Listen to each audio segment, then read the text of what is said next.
What's up, everybody? Welcome to the Fantasy Football Game Show presented by Front Yard Fantasy. I'm your host, Simon, joined as always by my co-hosts, Josh and John Luke.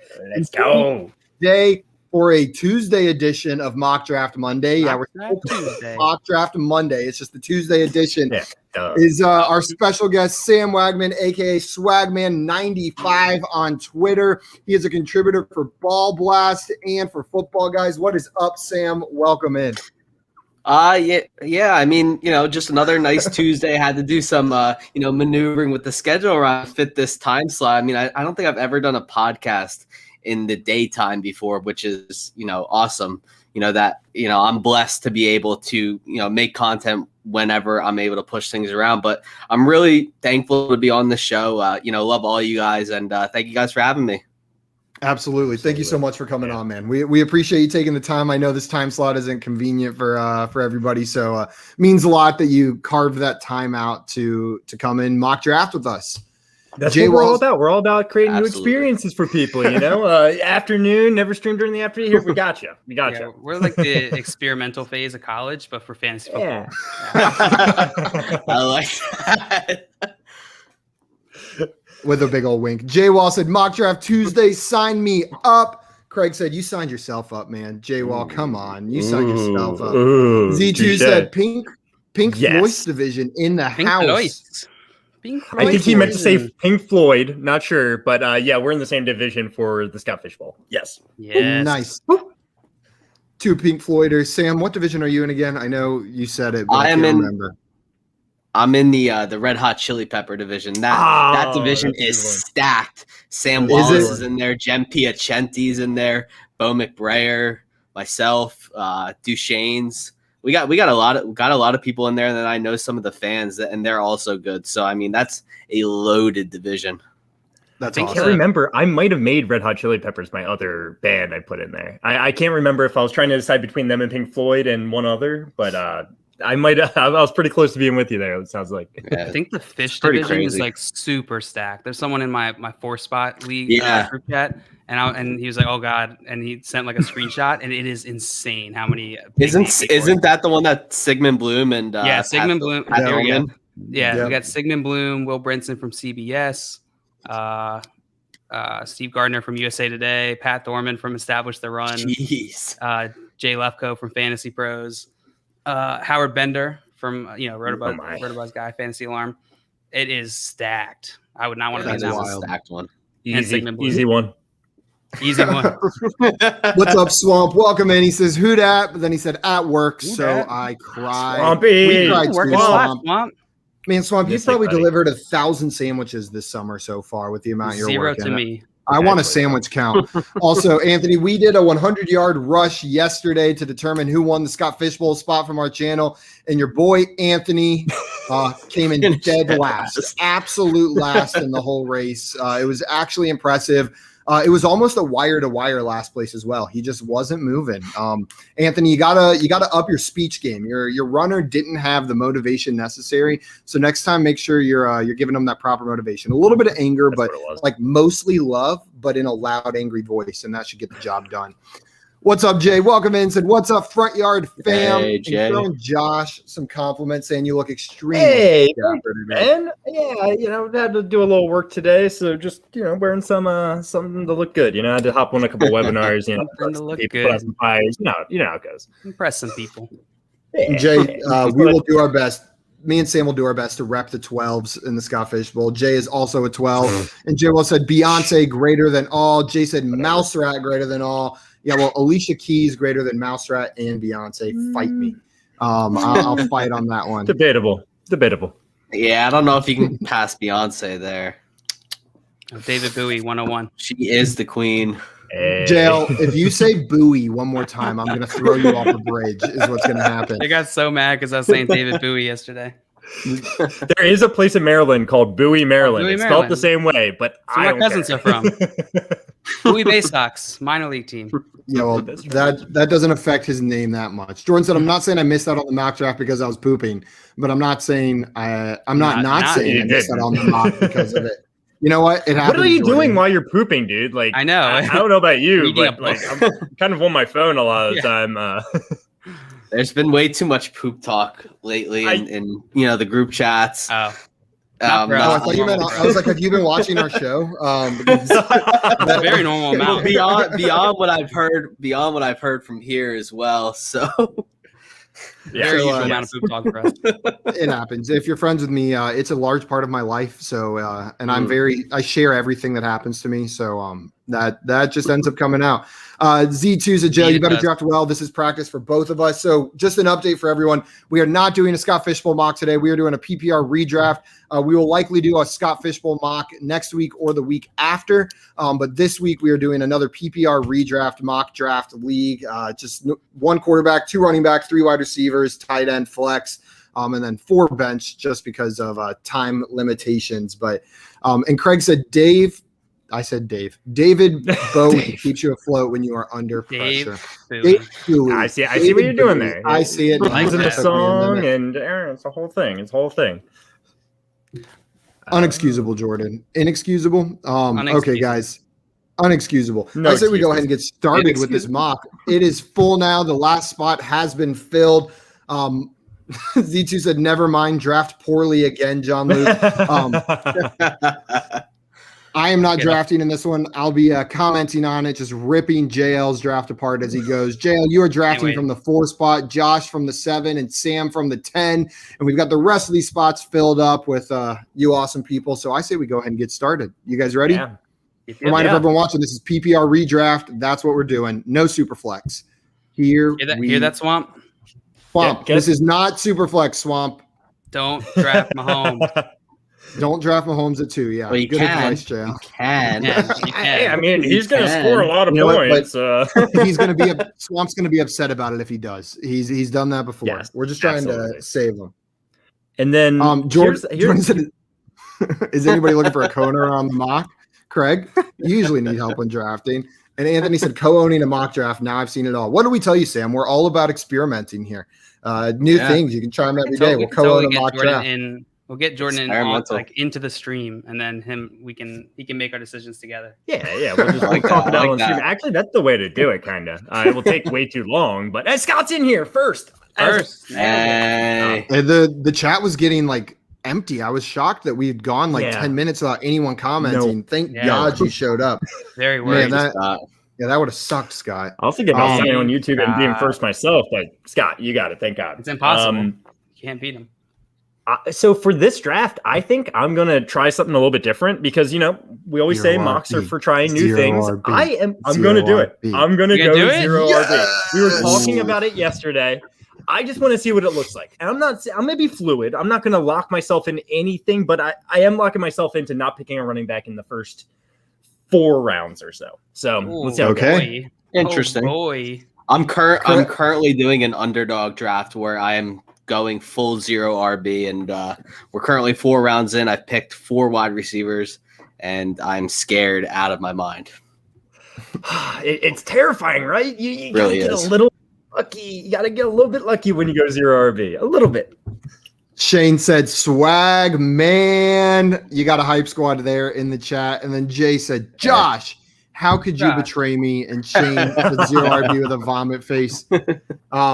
Guys, there may or may not be a 2-on-2 0 RB versus robust RB debate video coming from the is that really coming from the Front Yard Fantasy team soon. Robust RB, yeah, that is a term. I often hear it used only in the context of describing the opposite of 0 RB. Like no one calls it robust RB unless they're also talking about 0 RB in the same thought. It seems like I feel like they don't fully understand the word robust though. I feel like it doesn't fully apply in this situation. It was an answer on the episode of Jeopardy I was watching the other day. Robust it was a whole category. Just robust. 0 RB. What is this, Jay Wall? I think Jay Wall's trying to screw me here. He did. Yeah, taking your guy here. So I'm going to be honest here. I like some of the running backs that are remaining. I would draft a running back here, but like I said, I'm going 0 RB. I'm going to try it out, and it is Travis really Kelce. Hoping it is Travis Kelce. I was hoping he would last me a 10. So I kind of would prefer to do a 0 RB strategy if I were a little bit later in the first round. I think it was. And if only you could have picked your spot. I think Shut it was up. Justin Because from. Young Kitchen. I think Justin Wright from 14 Personnel might have tweeted this. I could be wrong, in which case I'm sorry to whoever actually tweeted it. But he said like the difference between Travis Kelce and the tight end 2 was 35 points, and the difference between like the tight end 3 and the tight end 14 was 35 points. Yeah, I saw Absurd. that. Yep. I think that was Justin. That was Justin. Okay. Yeah. Truly absurd how far he separates himself, right? Like he's just like a cheat code. He is truly a cheat code. And I've been drafting him earlier and earlier and earlier the longer the offseason has gone on. Like before it was like, yeah, but get in a second round, I'll take him. Then it's like, oh, if I'm in like have that 11-12 spot, I'll take him. And now where Josh took him is where I'm comfortable taking Travis Kelce. Like after those first 5-6 running backs are off the board, I'll grab Travis Kelce in the middle of the first round. My question is this though. At 35 point, like that differential spread across 16 games, is that worth the positional advantage that you get with like value-based drafting there? I think so. I think it's a week in, week out advantage at the tight end position. Maybe I hear what you're saying, but look at the value of the drop off between like the number 1 and number 2 running backs or the number 1 and number 2 wide receivers. I'd be curious to see like how big of a drop off you get there. Like, is it comparable to the drop off from Kelce to a number 2 wide receiver? Or I think a better example would probably be where Josh took him, the number 1 running back and the number 6 running back. You know what I mean? Like, what's a bigger drop off, Kelce to Kittle or McCaffrey to Jonathan Taylor? Right? Yeah. I'd probably take Kelce there. But I have no ill will or resentment or negative feelings about people drafting that 6th running back there. It helps to get that stud locked up. You do have to start more running backs, though. I guess would be my counter argument, but I don't know where the math comes out on that. Like, where does it become an advantage? Because I see what you're saying. I think logically it makes sense. Yeah. Guys, just update. Jordan and Craig are drafting together in the chat, making their picks together. So the chat is going to be full of them talking. What's up, Zeke Burner? Is available Burner? No, he's not. No, he's not. He was just drafted. He was just drafted. I'm sorry. And I'm up. Burner, you good showing yesterday in the 100-yard rush. You motivated your player pretty well. Just barely got beat out, if I remember correctly. Yes, there he is. He's back. Vincent. Vincent, we've missed you. Yes, we've mentioned you like 5 times in like the last 3 weeks. We actually just he always comes in and says Cam Akers going to be a top 5 running back. We missed you, Vincent. Welcome back, friend. I need to make a compilation of all the times you've come in and said that and just throw it up as a video. I know it's going to be impossible. I'm going to have to watch hundreds of hours of video. Guys, before I talk about the picks made so far, I don't know why I said the word we there. You guys can subscribe to our channel on YouTube at Front Yard Fantasy. If you hit that subscribe button, it means a ton to us. All of our old videos, streams, mock drafts, poll perception is all on the channel. You can find it all there, and you can make sure you never miss another one of these again. You won't miss it whenever we do our Scott Fishbowl mock draft. If that's something you want to tune in for, or we'll be playing some Quiplash later this week as well. I know we haven't played in a couple weeks, so if you don't want to miss out on that, hit that subscribe button. And there goes George Kittle. So again, we've seen this in redraft over and over again. Very running back heavy in the first round. Honestly, 3 non-running back picks is even a little bit higher than I've seen in the first round of these like non-super flex leagues. So Tyreek Hill, who's that wide receiver? Is that Stephon Diggs? Yeah, Stephon Diggs and Travis Kelce were the 3 non-running backs drafted there in the first round. Sam, you went running back with Nick Chubb and Cam Akers. Is that generally how you like to start your drafts? You also picked your spot back here at the 10. Do you enjoy drafting from the back end this year? I do, especially in 1 QB, because there's just going to be so much value that's at the turn there. You can get 2 stud running backs. I debated going Darren Waller there since he's my probably one of my favorite tight ends, given the fact that he's got so much value with Travis Kelce going in the first round in a lot of drafts. There he goes there to Z2. But when Z2 even asks, is Waller around cheaper, just better value? Like, that's kind of what you're talking about. I think he is, and you just find with how heavy running back is going in the first few rounds this year, it's just so much better for value-based drafting for you to draft your running backs early, get out ahead of it, so you're not worried about later on There's so many wide receivers. You can just go wide receiver heavy in the middle rounds and just hammer it. Like AJ Brown going at 302 there, that's a crime. Yeah, but that's how the position's looking this year. Ooh, Monkey and King. if I wasn't locked into zero RB, I do kind of think one of these running backs is such good value at the back end of the first. I would love Jonathan Taylor, Nick Chubb, Austin Eckler. Even. I think he's had a great year. Yeah. Yep. Just a PPR for sure. Yeah. Anthony said way too late for Zeke, way too early for Adams. I agree with the Zeke. I'm not sure I agree with Devontae Adams. I think that's still a reasonable value, even with the uncertainty around Rodgers. Josh, you and I have talked about this a bit. He's still an elite wide receiver, and I think he'll produce. And he has produced without Rodgers on the field. So I'm going to be completely honest. I think this is exactly where both of them kind of deserve to go. You think so? I don't think it's early or late one either, in my opinion. Yeah.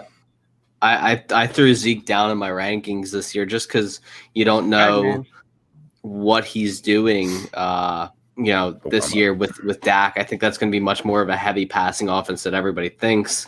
I think they're going to work Pollard in because I think Zeke's going to be gone next year. So you don't know what they're going to do with him. And I just see his efficiency going down each year. That's fair. I just see the volume still going to be there for him. I think, like, even if Pollard takes a little bit more, he's still one of the last, even close to a workhorse back that we have left. They used him in their. So I'll draft him a little bit higher. They used him in the passing game too. They've used him a lot, so hopefully they continue doing that. But you're right. We could see a shift here.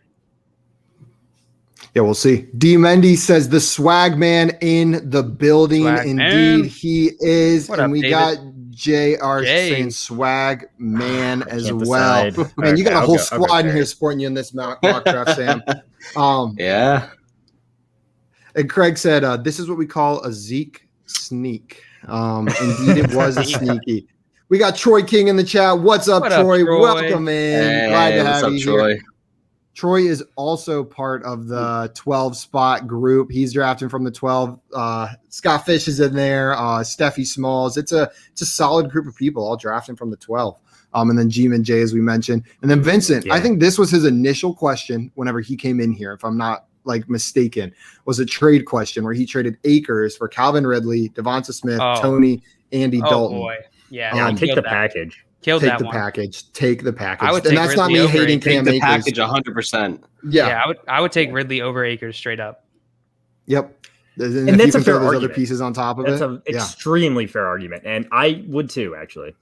It's so close. Also, it's so close, but I think I would. Yeah, guys, I missed it. I didn't mention this, but Dan actually took the first quarterback right there at the first pick of the second round with Patrick Mahomes. Yes, he did. Grabbing that positional advantage. You know what I mean? We talk about tight ends. If you believe Patrick Mahomes is going to be that positional advantage, no problem taking him that early. What do you guys think about Mahomes in the early second? I wouldn't do it, but I've seen plenty of arguments around taking Mahomes this early. I can't bring myself to do it with the talent around him, but he puts up so many points. I still think it's he really does. He really does. I just think it's early, anything before the 4th for me. Yeah.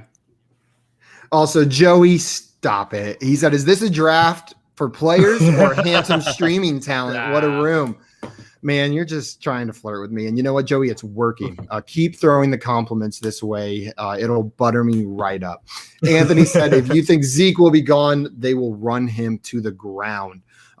Yeah, that's a possibility too. If this is their last year, they could definitely try to get every last cent out of him, all of their value. But yeah, difficult. Jordan, I like just looking at some of the comments Jordan's put up there where they're discussing Miles Sanders here, Craig. But Craig didn't do it. Miles Sanders got taken. What did he go with? Oh, he went with Josh Jacobs. Gotcha. And then Also, Jordan came in and saying Josh Jacobs. So, yeah, it makes a lot of sense. There you go. Burner and Z2 having a little bromance in the chat as well. You know what? Good guys right there. That's how Okay, and there goes Kyle Pitts. More than a full round after George Kittle and Darren Waller in the 4th. Sam, you took Kyle Pitts. So I'm guessing, is he your number 4 tight end or is he higher? He's my number 3 tight end, actually. I'm not a George Kittle fan this year. Wow. The injuries worry me. Trey Lance worries me. I think Lance is going to be a fine quarterback, but accuracy issues, rookie. You don't know who's going to be there, but I feel like Lance is going to be starting faster than, people think. You really just don't see rookie quarterbacks who are drafted that high sit for very long anymore, no matter whether the guy is playing well or not. And Jimmy G has, never been the model of stability. So I want to go running we're back so bad here. I'm sorry. No, it's okay. Interrupted.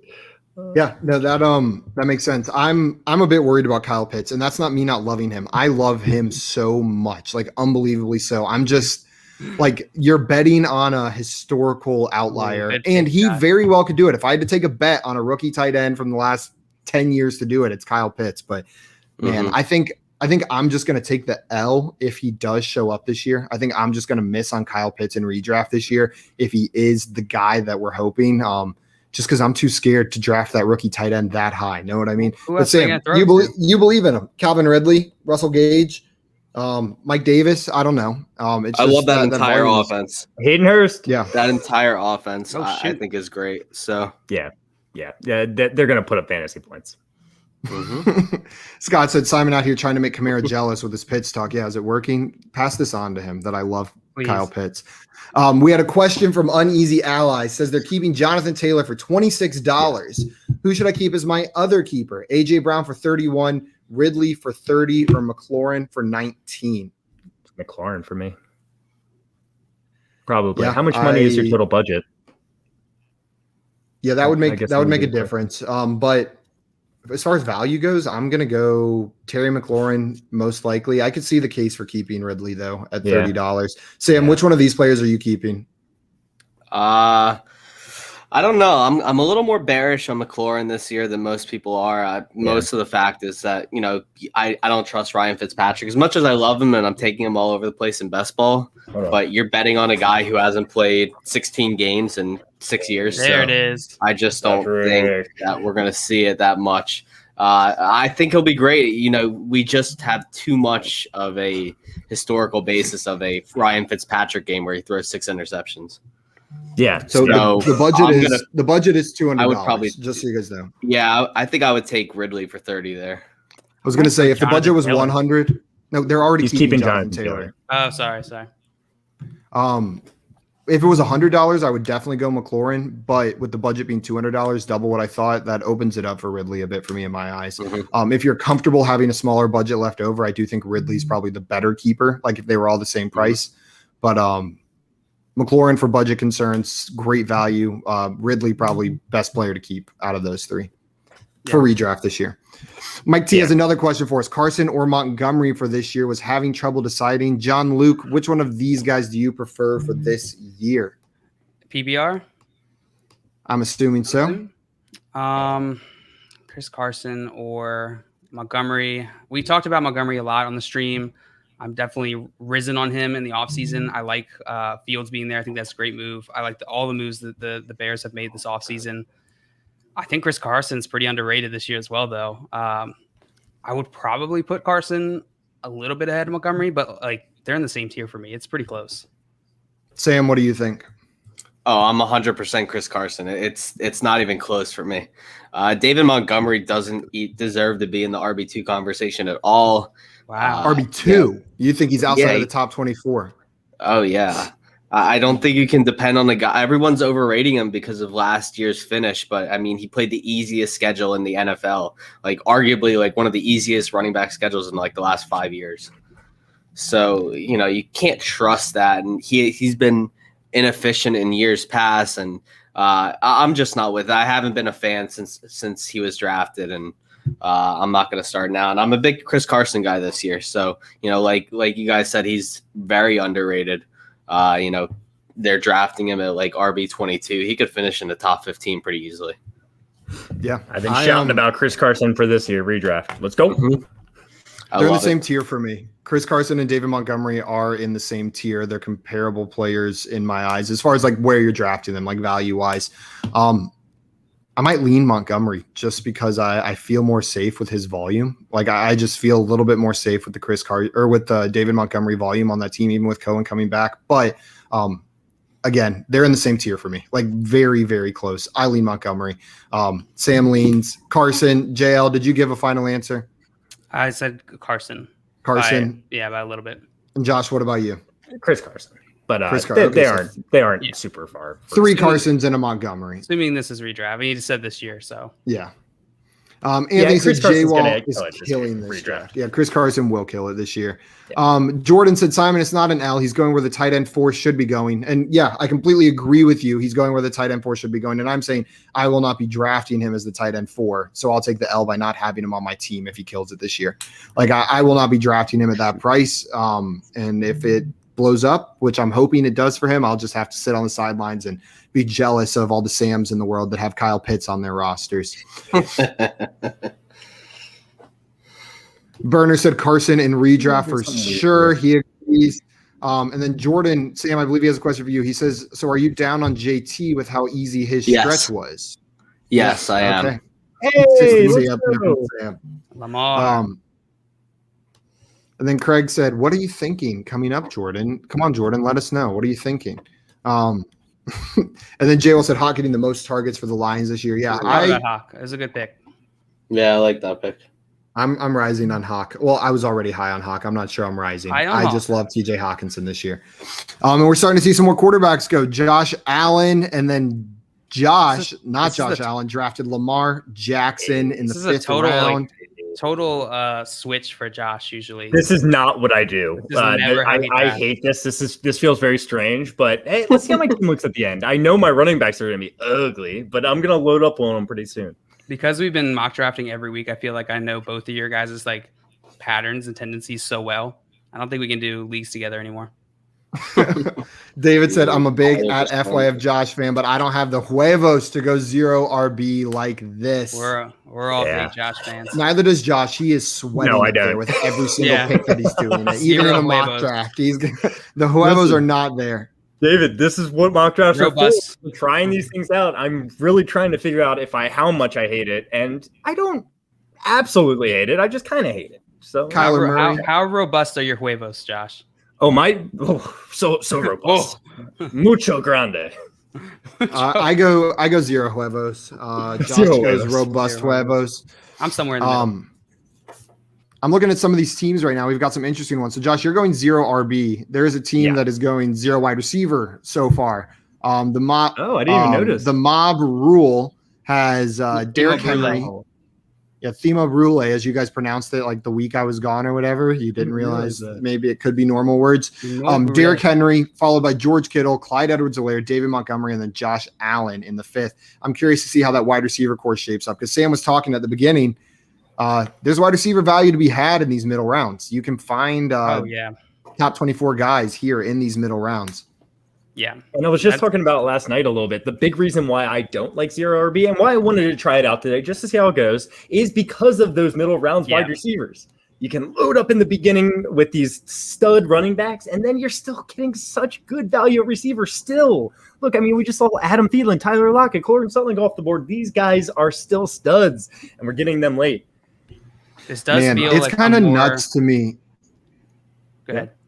I was going to say, it's kind of nuts to me that like Tyler Lockett, Courtland Sutton, Jamar Chase, like I know he's hyped up, but he's still a rookie on an offense with 2 other like established receivers are going before Adam Thielen. No, like I think Adam Thielen is being criminally undervalued this season. Don't get me wrong. I do think Justin Jefferson is probably the one on that team, and he's not going to catch like 14 touchdowns like he did. But Adam Thielen is going to be a good wide receiver, and there's some people with some serious question marks getting drafted ahead of him. I just think that's crazy value. I think I'm known for being just very high on Courtland Sutton, and I pass on Thielen just because it's so you're just not going to see him have that same efficiency all over again. And I'm not a huge fan of that offense, the wide receivers outside of Jefferson, because I really think they're going to go like full 1990 style and just run the ball as much as they possibly can. Yeah, 100% a possibility. So you do like Courtland Sutton, like in your rankings, you have him finishing ahead of Adam Thielen this season. Nice. I know JL loves Courtland Sutton as well. Hold on. Let's see. It depends on his QB though. Like I'm hyped on his talent, especially in Dynasty, but as long as it's not Teddy Bridgewater. If it's Drew Lock, it's not good either. Like I'm not hyped for Drew Lock being there. I have Sutton at 17, and I have Thielen at 24. Okay, there you go. Just inside that wide receiver 2 range. Jordan wants us to know what we think of the Craig Jordan squad. So let's take a look at that. In the first round, they went Austin Eckler, followed by Calvin Ridley and CeeDee Lamb. Then Josh Jacobs, followed by Tyler Lockett and Dak Prescott. Dak Prescott. Dak Prescott.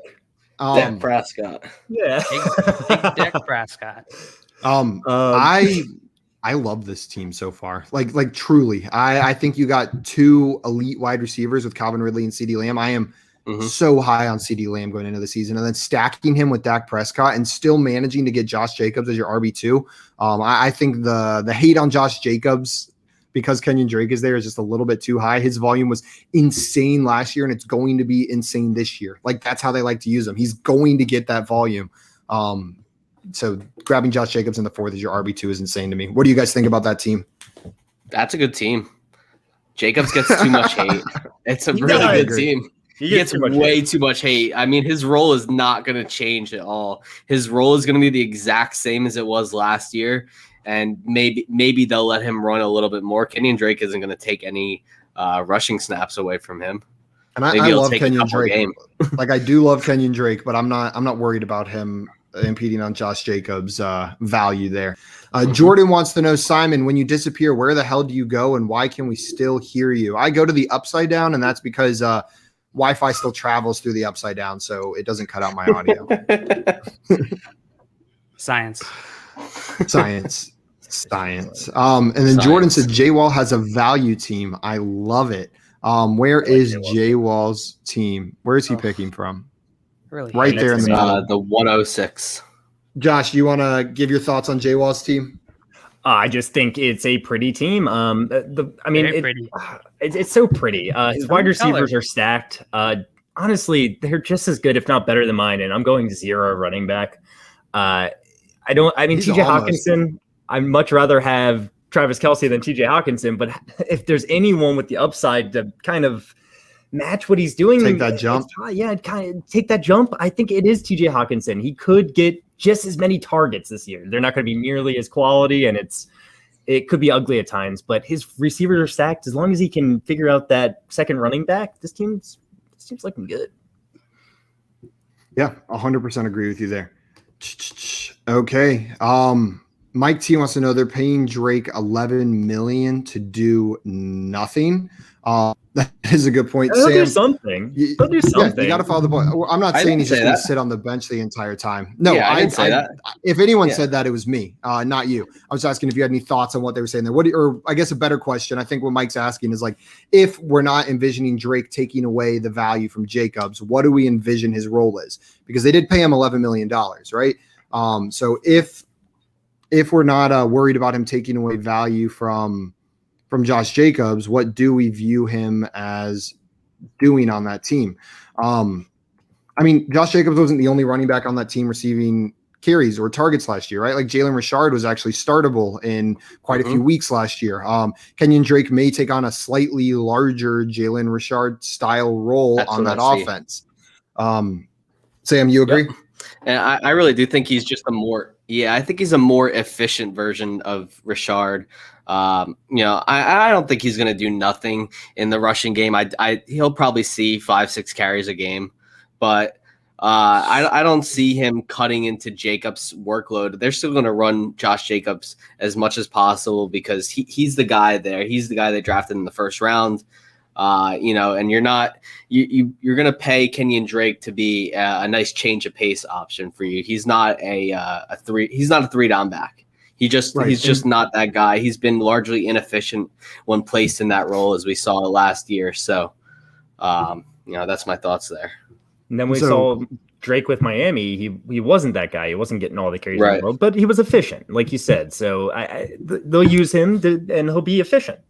When Josh Jacobs needs a breather, Josh Jacobs isn't going to be in the field more than 60% of the snaps still. While he will get all those carries, Drake's going to be out there, Devonta Booker got 93 carries on the Raiders offense last year. Like, that's not a insubstantial amount. And Josh Jacobs still got 273 carries and 45 targets.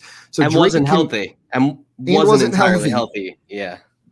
Drake can be in the 100 carry, 20, 30 target range and not take away from Josh Jacobs, I think is what we're saying. Not that he's going to not be involved at all. He can be involved and Josh Jacobs can get the volume that he got last year. There goes James Robinson to J-Wall as his RB2 in the 7th round. Sam, we've talked about James Robinson and ETN quite a bit on the stream. Where do you stand on James Robinson in redraft next year? Ooh, so I talked about this a little bit on a stream I did the other night. It's really interesting the way that Urban Meyer is trying to phrase what he wants to do with this offense. It strikes me as him not really knowing what he wants to do, kind of.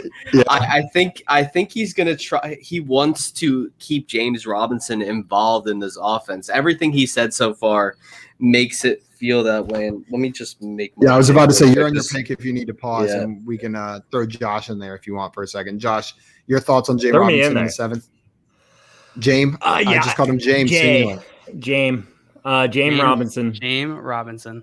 I think it's a pretty good value. I'd prefer to have him over Leonard Fournette, probably Ronald Jones. I think he's just kind of a good year. I think by the end of the year, I think ETN is going to be more of that guy. He's going to be getting more carries, but I think the year is going to start out James Robinson getting most of the carries, and that role is going to have a pretty decent amount of value, especially where you're selecting him, getting him as your second running back. I like that.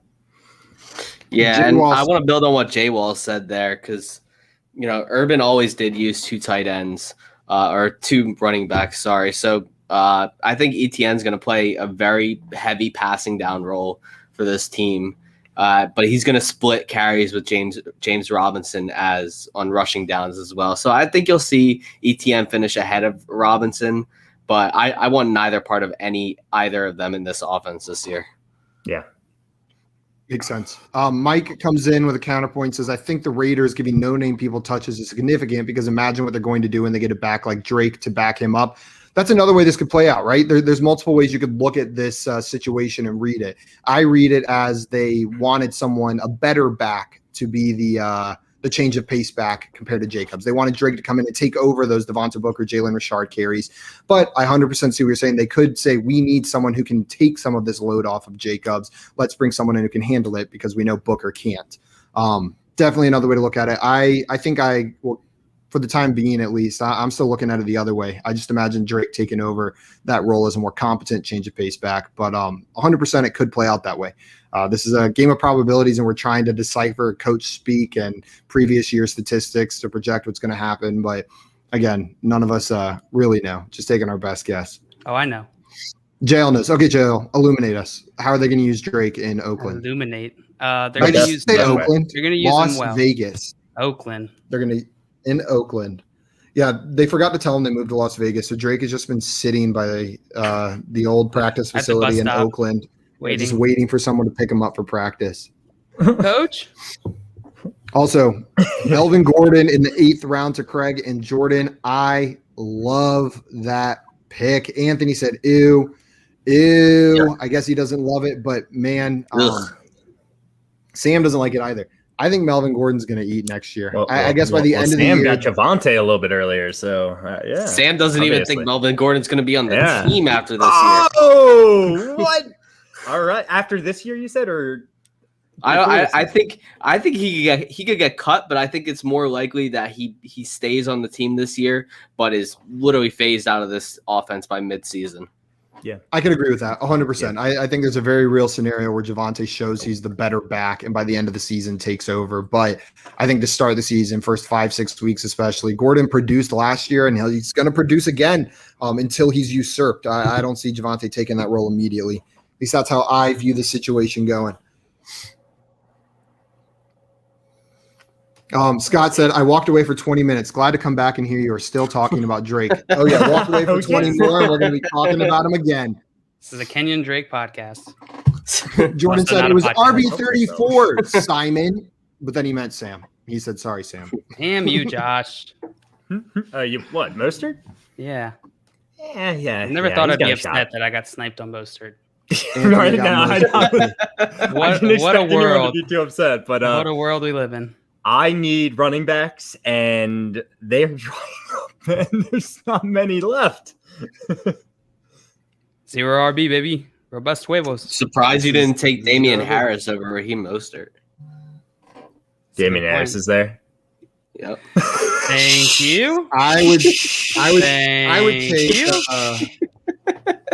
would take Raheem Mostert over Damian Harris, Josh. So I'm not upset with your pick. Yeah, that's right. I think that they're definitely in a similar tier to me, no doubt. Sam, I'm guessing you would go Damian Harris. All the upside in the world. I like Damian Harris. I'm a fan. I have him a tier below. I think Mac Jones takes over early there. Yeah. Anthony said, Josh, I'm okay with 0 RB, but when you do it, you can't go tight end and QB by round 5 like that. I think you're probably right. Yeah, you're probably right, but at the same time, yeah, that's what we mock for, right, guys? And Jordan said, if this was Dynasty, I would love JL's team. Thanks. Yeah, from a wide receiver perspective, this looks backhanded compliment. This was Dynasty. Very clean. It's very clean. Justin Jefferson, DJ Moore, Jamar Chase, Jalen Waddle. That is a sexy dynasty wide receiver core. No, absolutely not. Would you be able to draft this team in a dynasty startup? Maybe in an 8-man league. Noah Fant and Joe Burrow going off the board. I do like the Noah Fant value. Man, I like him more in dynasty. Though again, I'm not sure what his ceiling is with the current quarterback situation there in Denver, but I think his ceiling, given a good quarterback, is through the roof. He's an athletic monster, like truly a monster of a player. Sam, how do you feel about Noah Fant going into the season? I like Noah Fant. I just don't know if there's enough if there's enough targets for him in this offense with all the people there. I mean, they're gonna be throwing a lot, and he'll carve out some, but I think his ceiling's kind of capped right now. I think you have to wait till next season when one of Sutton or Judy inevitably is gone or traded, maybe in an Aaron Rodgers trade or Deshaun Watson trade. Yeah, 100% agree with that. Swamp is back on the clock. He went quarterback and tight end with his last 2 picks. And I know he said it started raining while he was making a delivery, so he had to put his phone away. So he hates his team so far. But you know what? It's not a bad-looking team, man. No, I heard him say that earlier. I actually like your team. Yeah, I'm completely fine with your team. Your running backs are good. Your running backs are great. Your wide receivers are great. I don't know.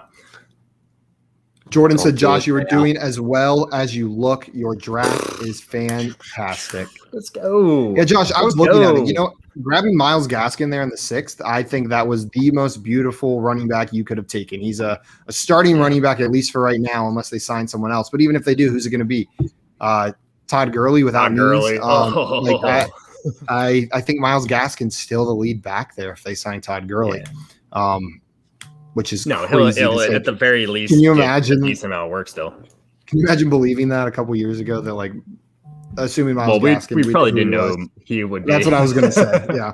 But if you said some, how about we just call him an undrafted rookie, even though he was drafted? He was drafted. Yeah. The mob rule grabbing Tunyon, his 2nd tight end. J-Wall's back on the clock.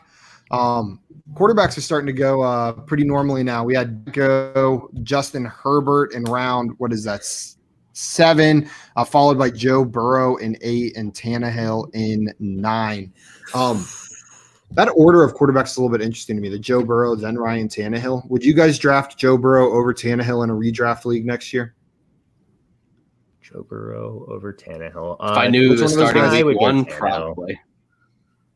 Probably you would if you knew he was starting week 1. I'd probably just go this year myself. They're like back to back. They're back to back for me, I think.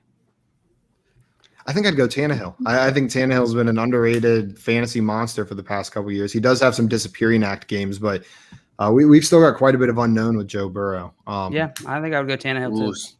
Jay Wall with the steal of the draft, getting AB this late. Yep, that's a great pick. For a second, I thought that was A.J. Brown. I was like, how the hell did A.J. Brown make it to the 9th round? I hate when sites just do like the first initial. Drives me nuts. I hate D. Johnson. But I made it. I made it. Johnson. I made it, or though. D. Moore. Anthony says, breaking news. Tua has thrown 5 ints today at Finn's minicamp. Yikes. He's getting him out of the way. Just getting him out of the way, Anthony. OTA. And I'm not saying this name, but he's saying, wish I was in this draft. Our friend Mike wishes he was in this draft. Mike, I also wish you were. Or Mike we can go by Hunt. Mr. Hunt. Yeah, we're gonna get kicked off Twitch if we say your name. And then Jordan said Josh and Z2 are definitely talking trade after this draft. Let's talk trade now, Z2. What's up, bro? Hey, how's it going? Hey, Pink Floyd division. And Jay said Malcolm Brown greater than Myles Gaskin. I've seen some people saying that recently, but I just disagree. No. You're crazy. And then Josh coming in saying Tanyan is his wide receiver. He's going to play. Sam agrees with Jay, I think. About what? You think Malcolm Brown over Myles Gaskin? No. Oh, okay. I thought I heard you say that. I thought I heard you say, we'll see. We'll see. I thought you were like saying Malcolm Brown could be the guy. Okay. Oh, you're on the clock. Don't screw it up. Scott Fish said, we got some analysis on this draft from Scott Fish. And then he said, in 2017, Blake Bortles threw 5 ints in a practice. In 2019, Jimmy Garoppolo threw 5 ints in a practice. In 2021, Tua Tagovailoa threw 5 ints in a practice. Therefore, you can take from that what you will. I know that Blake Bortles isn't doing so hot. I mean, he's in the NFL. Jimmy Garoppolo is kind of a starter. What you can say is both of these quarterbacks have played in at least a conference championship game. They've made it that far in the playoffs. So Tua is guaranteed to make it to a conference championship game because he threw 5 interceptions in practice. And then get replaced by another quarterback on their own team. Scott Fish said, no, it always works out fine. And yes, he's joking around. No, 100% serious. No jokes allowed in here. Scott Fish is serious business. Jay said, Josh, how do you feel about #0RB right now? Not for me. Not for great, redraft, I don't think. I think the strategy I would like better in a dynasty league. Obviously, I can't really tell what players would fall to me because that's a completely different draft strategy for everyone. But for me, I feel a lot more comfortable if I had some more stud running backs. And then I feel more comfortable just having slightly less wide receivers, but still really freaking good guys. And I don't know. Josh, that's how I like my team. The point you're making, the words you said are exactly how you should feel after leaving a draft and drafting 0RB. Even on a successful 0RB team, you do not leave the draft feeling comfortable. You are going to leave the draft feeling uncomfortable with your running back core. That does not mean you don't have a good team. That means you got some work to do. You got to play the waiver wire. You got to make sure you're trying to make trades. But 0RB is uncomfortable. Like it is. That's just how that draft strategy works. You're not going to leave and be like, man, this team is ready to win a championship right now, because your running backs are going to be Nyheim Hines and Duke Johnson. Know what I mean? Like that's not pretty. You're not going to feel happy about that. Not you specifically, but in general. I did want to ask you, you took Duke Johnson over Gus Edwards. I'm just curious about that thought process because I know you're a Gus guy. Oh, is that David Johnson? I'm an idiot. I saw the okay, I retract my question. Starting running back maybe for a team and I need running backs. So, but I'm also going to do something else here. You know, it's a strategy I don't absolutely love doing, but I'm fine with, especially when you don't have a lot of running backs on your team. I'm going to be loading up regardless. So let's see which one pans out. Maybe Phillip Lindsay's a starter. Maybe Dave Johnson's a starter. Maybe both of them are. Maybe one of them is, and it doesn't matter because Houston sucks. Or maybe you regardless, can't start I'm looking for starters. Yeah. I'm looking for starters though. Yeah, I think that's a good strategy, grabbing both of those guys. You're not guaranteeing a backfield, but just about. Know what I mean? You're going to get the value there somehow. David M said Burrow versus Tannehill. I went for fantasy. It's supposed to be fun with Burrow. I can cheer on a QB chasing points. Dude, that's it. I will draft Trevor Lawrence too high this year. I will continue drafting Mike Williams in as many leagues as I can because those are the players I like cheering for. And fantasy is supposed to be fun. And you can have fun and win. Seriously? And Burrow and Tannehill are in a tier. Know what I mean? It's not like you're drafting Burrow ahead of Patrick Mahomes. You're drafting him ahead of probably a similar quarterback going into next year from a total point standpoint. Grab your guy if you're in the same tier. Get the guy that's going to be more fun for you to play with. Jordan said, example, Odell, Robbie Anderson, and Odell should be a team you don't feel any bit comfortable about. That would be scary if you had 2 Odell Beckhams on your team, Jordan. But he was saying people overhyped the wide receiver cores they had. That you talk about this value in the middle rounds. And I think it is easier to get excited about some of these mid-level wide receivers than running backs. But that's a good point, Jordan. Like if you had Odell, Robbie Anderson, and Brandon Ayuk, you could be excited about that, but you're probably overhyping what's going to happen with that wide receiver core.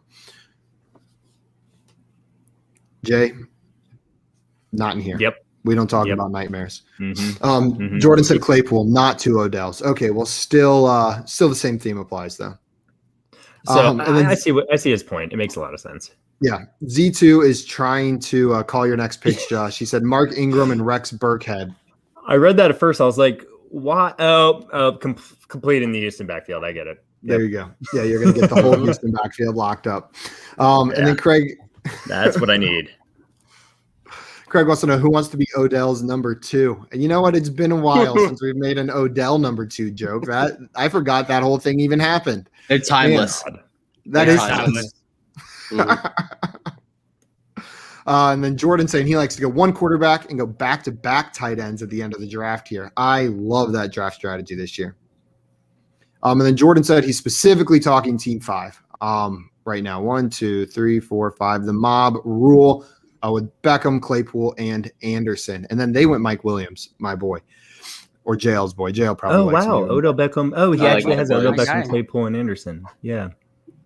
Okay. Yeah, I mean that's value on wide receiver. Like those are, but it is like we don't want to pretend like that's similar to your wide receiver core, Josh, of DeAndre Hopkins, Terry McLaurin, Chris Godwin, right? Like there is upside with these 3 players on that team, but not drafting your first wide receiver until the 6th round, there's going to be question marks. You're going to have these players with maybe some serious upside, but some serious questions as well. And in this league, we are starting 3 wide receivers. So that is another challenge starting your team with that. It could kind of have starting so heavy at running back, tight end, and quarterback in the first 5 rounds. No wide receivers, starting 3 wide receivers. I think you're going to run into some struggles during the season. Josh, I have a hypothetical for you. Yes. Let's say Michael Thomas had still been sitting there in the 3rd round. Would you have taken Michael Thomas or Terry McLaurin? Yeah, I would have taken Michael Thomas. You would have taken Michael Thomas? Okay. I was curious where that line was. Even though they're pretty similar. I was actually debating between Terry McLaurin and Keenan Allen, believe it or not. I do believe Terry McLaurin and Keenan Allen. Yeah, I think that's close. Because I wanted Keenan Allen. Keenan Allen almost made it to me, and I was upset. I had to take Mike Evans there. Mike Evans. Yeah. I like Allen Robinson. Never be upset about taking Mike Evans. Oh, I'm not either. I just wanted Keenan Allen a lot more because he's so much further ahead in my rankings. Yeah. Where do you have Keenan Allen ranked? He's going to get so many catches. 6. Nice. I haven't done my projections yet this year, but last year whenever I did them, I was shocked how high Keenan Allen came out in my projections, and I have a feeling it's going to be the same way this year because not too much changed from like a volume perspective for him. Yeah. It's going to be the same thing. He'll probably come out in top 10 again for me.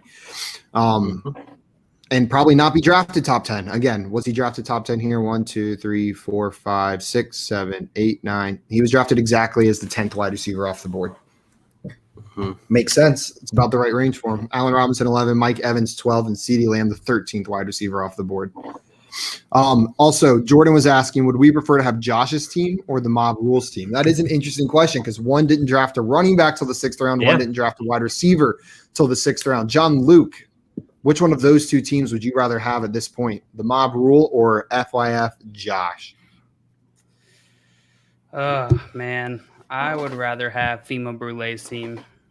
Fimo Brule. Sure. Yeah, I'm with Josh. I'm not a big – I get it. It's supposed to be an uncomfortable strategy, but I would just rather go with the strategy that makes me less uncomfortable and gives me more flexibility.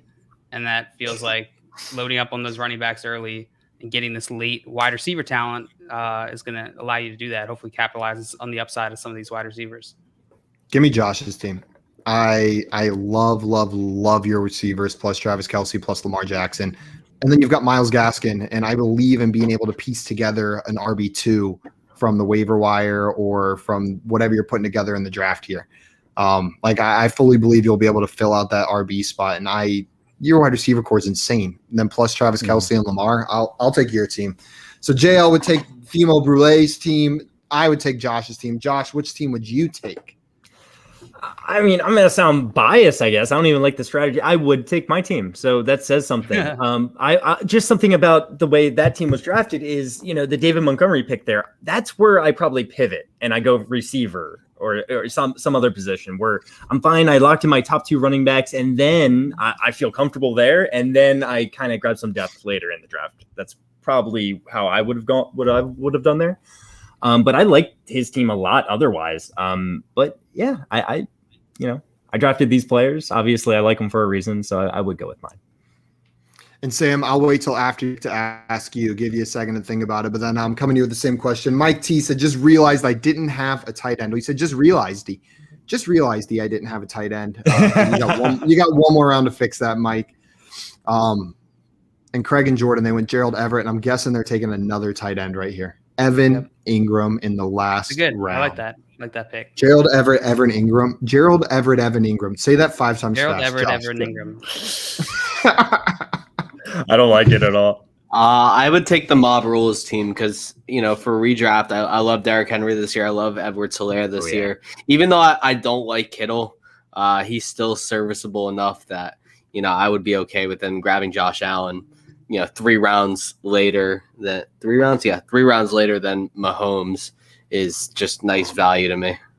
Sam, I just love that you said what were the words you just said to describe Kittle? He'll be adequate enough, or he'll be serviceable. He'll be serviceable. He'll do what he needs to do.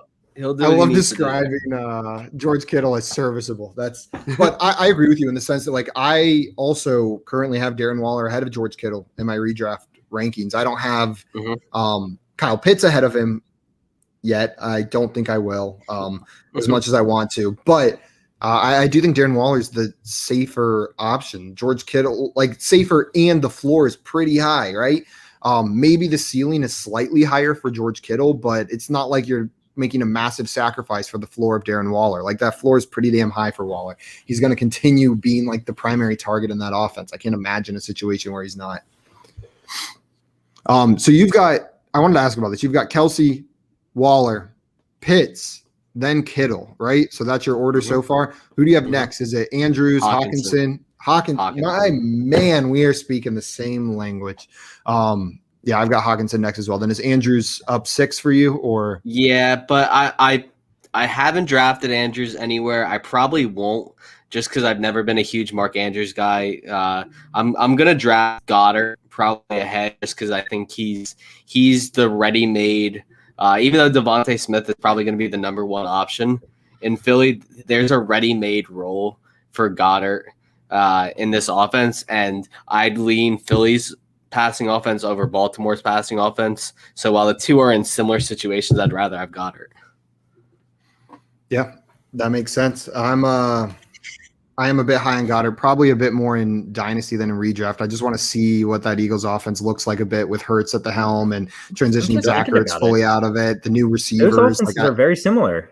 Very similar. The Ravens and Eagles, they're incredibly similar. Very similar offense. Very similar offenses. Yeah. 2 hours apart. I guess the Eagles' offensive line probably a little bit less than the Ravens, but man, I'm just speed at receiver, young guys. You each got a young tight end that's very good, high quality, running quarterback. I would say elite, not quite elite running backs, but they're almost there. So yeah, great offenses. Jordan said, Simon, aren't you all speaking the same language? That's what you think. We're actually each speaking a different language, but we've got translators built into our microphones. Universal translators, yep. Universal translators. And he said, except when JL lays down the Spanish. Yeah, he's been killing that Duolingo. Anthony with the I see you've been doing your Duolingo as well, Anthony. That's impressive. Can you drop some Dutch for us or whatever, Simon? I can count or say I love you, but I don't have too much more outside of that. It's not bad. Yeah. I always say I can understand more than I can speak, and then I get over there and listen to my family speak Dutch, and that's a lie. I cannot understand very much, and I can't speak the Groenewelds. Welcome to Dutch land. That's exactly what Dutch accents sound like. It's incredible. It's like you've been there. That's truly awesome. Jordan said, what a draft. That was we had some good stuff here. Josh going sure? 0 RB, and then Craig and Jordan drafting together in the chat. This was a fun mock draft, guys. We will be putting out a mock draft review for this one, even though it was on a Tuesday. We'll get that guys to you. I'm gonna put a get that guys to you. So I've got jury duty tomorrow. Hopefully that'll be done early and we can record tomorrow night or tonight, and then we'll get it out tomorrow or Thursday to you guys with this mock draft review. And Z2 said, I love it when Simon talks about my picks. Z2, just a little bit of a teaser. I will likely be talking about your team in the mock draft review because it's an interesting one. You had some interesting picks in there. It was a fun team to watch you build out. Sam, I want to thank you so much for coming on and drafting with us today, man. I really appreciate you taking the time. Yeah, and I really appreciate you guys having me. I love doing stuff like this. This is great. So, yeah, we'll have to have you back on to play one of our more competitive games, compete against us. We go head to head in a lot of games. I know Josh, this whole time, I could just see it in his eyes. He wanted to beat you at something. Yeah, I did. I wanted to show it. I want to come on for poll perception. That looks really fun. We'll make it happen. We can make it happen. I know the guy who makes that happen, so we can make sure we get you on for pole perception. His name's Demon J. Demon J makes it happen. You know what? That stupid Giants fan. I'm gonna take you down. If you come on and we play pole perception, you're gonna lose. Sorry. Z2, I put this up. Don't set a deadline, Simon. It's a mistake. Z2, you would think so, but I work a lot better with deadlines than without them. If it's just a task floating out there in the ether with no deadline, I can put it off indefinitely. He works equally bad with both. And then Anthony, imagine having your life on the line and Simon being part of the determining factor. I will have you know that accountability to others is a major motivator for me. No, it's not. If your life was on the line, Anthony, I would do whatever it took to save it, unless it was killing one of my family members. I would not kill my sister to save your life, but if it was drive to Tallahassee, I would probably do that. Nick Jordan came in the chat saying Nick Chubb's looking pretty big, and he does. Oh my God! Yeah, that's my RB1, boys.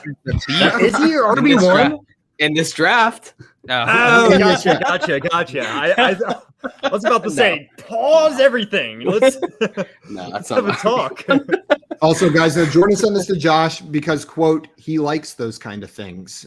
Players being big. That is Josh. I like how you quoted just the last part.